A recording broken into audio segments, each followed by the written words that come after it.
आप सभी को मेरा ओम प्रणाम। गीतोपनिषद बाय डॉक्टर श्रीकांत गुप्ते, इस YouTube चैनल में मैं डॉक्टर श्रीकांत गुप्ते आप सभी का हार्दिक स्वागत करता हूं।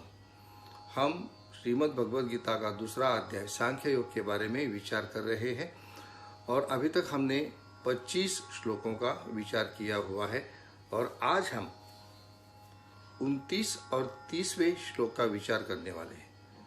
आप कहेंगे कि ऐसा क्यों?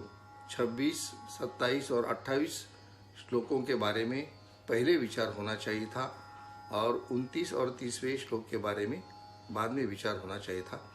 लेकिन इसका भी एक कारण है, वो ये है कि अभी तक भगवान श्री कृष्ण आत्मा के अविनाशित्व के बारे में बात कर रहे हैं और 29 और 30वें श्लोक में इसी बात का आगे विवरण आने वाला है या आ रहा है। उसके लिए हम पहले 29 और 30वें श्लोक के बारे में विचार करेंगे और 26, 27 और 28 ये तीन जो श्लोक है उसका जो विचार है वो थोड़ा सा अलग है। उसके लिए उनको हम बाद में उसका विचार करेंगे। भगवान श्री कृष्ण अर्जुन से बार बार आत्मा के अविनाशित्व के बारे में बात कर रहे हैं। भगवान आत्मा को कहते अजो नित्यो शाश्वतो अयम पुराणा, उसको वो अचिंत्य कहते हैं, अप्रमेय कहते हैं। ऐसे जो आत्मा का जो विचार है उसके बारे में भगवान श्री कृष्ण अलग अलग विशेषणों का उपयोग करते हैं और अलग अलग शब्दों से आत्मा का विवरण कर रहे हैं। वो बार बार कहते हैं कि आत्मा अच है, मतलब उसका कोई जन्म नहीं है, उसकी कोई मृत्यु नहीं है, वो नित्य है, वो हमेशा के लिए रहने वाला है। और इसी बात को लेकर के आगे भगवान कहते हैं आत्मा के बारे में कि आश्चर्यवत पश्यति कश्चितेनम, आश्चर्यवत वदति तथैव चान्या, आश्चर्यवत च एनम अन्या शृणोति श्रुत्वा अपि एनम वेदन चैव कश्चित। भगवान कहते हैं कि कोई लोग आत्मा को देखते हुए इस तरह से देखते हैं कि ये कोई अद्भुत, ये कोई आश्चर्यजनक चीज है।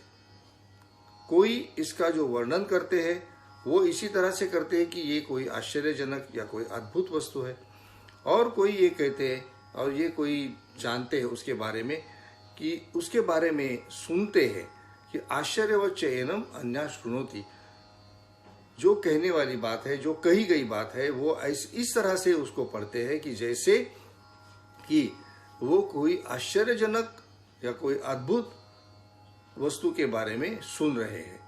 लेकिन भगवान आगे कहते हैं कि श्रुत्वा अपि एनम वेदन चैव कश्चित, इस तरह से देखते हुए, जानते हुए, बोलते हुए और सुनते हुए भी कोई भी आत्मा का जो स्वरूप है इसके बारे में जानते नहीं है या उसको समझते नहीं है। भगवान कहते हैं आगे अर्जुन से, देहि नित्यम अवध्यो अयम देहे सर्वस्य भारत तस्मात् सर्वाणि भूतानि न त्वं शोचितुम अर्हसि। भगवान बार बार अर्जुन से यह कहते हैं कि तुम्हें शोक करना उचित नहीं है। अब वो आत्मा को लेकर कहते हैं देहि नित्यम अवध्यो अयम। देही मतलब जैसे मैंने पहले कहा था, जो देह में रहता है वो है देही, और इस देह में रहने वाली है आत्मा। उसके लिए ये जो देही मतलब ये जो आत्मा है वो कैसी है? वो नित्यम, वो हमेशा के लिए है, उसका कोई जन्म नहीं, उसकी कोई मृत्यु नहीं है, वो नित्य है। अवध्यो, इसकी कोई हत्या नहीं कर सकता है, इसको कोई मार नहीं सकता है, इसका कोई वध नहीं कर सकता है। देहि नित्यम अवध्यो अयम देहे सर्वस्य भारत। और ऐसा जो ये देही है या ऐसी ये जो आत्मा है वो सबके शरीर में रहती है। इसके लिए भगवान कहते हैं तस्मात्, इसलिए सर्वाणि भूतानि न त्वं शोचितुम अर्हसि। इसलिए अर्जुन से भगवान कहते हैं कि ये सभी जो जीवित व्यक्ति है, जीवित मनुष्य है, जीवित शरीर जो है, इनकी ये विशेषता है कि उनके शरीर में एक नित्य अवध्य ऐसी आत्मा, अप्रमेय, नित्य, शाश्वत, पुराना ऐसी आत्मा सभी के शरीर में है। और इसके लिए तुम्हें किसी भी व्यक्ति के बारे में, तुम्हें किसी भी शरीर के बारे में, दूसरे किसी भी जीवित शरीर के बारे में तुमको दुख नहीं करना चाहिए। भगवान अर्जुन से यही बार बार कहना चाहते हैं कि अर्जुन जो हत्या करोगे वो तुम्हारी आत्मा किसी दूसरी आत्मा की हत्या नहीं करेगी। ये जो जीवित शरीर अर्जुन का है वो शायद किसी दूसरे शरीर का वध करेगा, लेकिन अर्जुन की जो आत्मा है वो दूसरे किसी की आत्मा की हत्या नहीं करेगा। इसके लिए तुम्हें शोक करना उचित नहीं है। ये भगवान का कथन है। यहाँ पे 29 और 30वां जो श्लोक है इसका हमने जो विवरण किया वो समाप्त होता है। इसके बारे में मैं ये कहना चाहूँगा कि 26 और 27 और 28 ये जो 3 श्लोक है, इनमें जो विवरण आने वाला है वो क्या है वो हम आगे वाले भाग में देखेंगे। तो उसकी जरा प्रतीक्षा करिए, क्योंकि उन 3 श्लोकों को अभी तक हुए 25 और वे 29 और 30वें श्लोकों के साथ हम कैसे जोड़ने वाले हैं, ये जो है हमें अगले भाग में ही हमें पता चलेगा।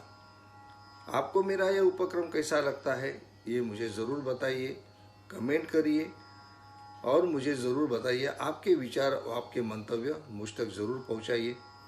ये सब वीडियो जो है वो 5-5 या 6-6 मिनट के ही रखे गए हैं। आप इनको शुरू से लेकर अंत तक सुनिए, देखिए, पढ़िए और इसके ऊपर कमेंट करिए।